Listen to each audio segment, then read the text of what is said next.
Ito naman ang mga aksyong balita ngayon. Chief Justice Renato Corona, wala na raw atrasan ang pagsalang sa witness stand ngayong Martes. Sa anibersaryo ng appointment niya, Corona may mensahe sa kanyang mga kritiko. See you next year.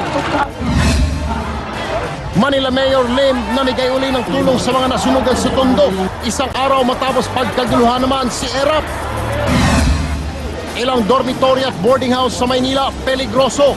Luma na, malabartulina pa sa liit ng espasyo. Mga nangungupahang estudyante, dehado na, delikado pa.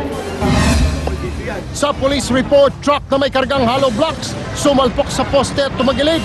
Naipit na pahinante na iligtas sa tulong ng Rescue 5. Hindi ko na kaya! Umano'y anti-gay comments ni Manny Pacquiao pinagpiestahan sa internet. Pacman, iginiit na na-misquote lang siya. DFA at DOJ nagtuturuan ngayon kung sinong pumalya, kaya nakaiskapo ang Panamanian diplomat na inakusang ng rape ng isang Pinay. Submarine ng Amerika na USS North Carolina, dinarayo na ng mga turista sa Subic. Grace Lee, magbo-boycott daw ng mga produktong Chinese. Ano kayang say dito ng palasyo? Sa Showbiz Action, Film Mexican Jessica Sanchez, napabili-buli ang mga judge ng American Idol. Partida nga ba dahil minamalat pa raw siya? Mga kababayan ni Jessica sa Bataan, excited nang manood ng performance ng idol nila.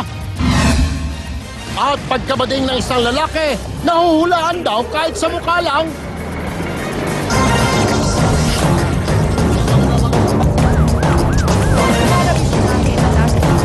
Partner, mga kapatid, simula. So whether or not masugutin.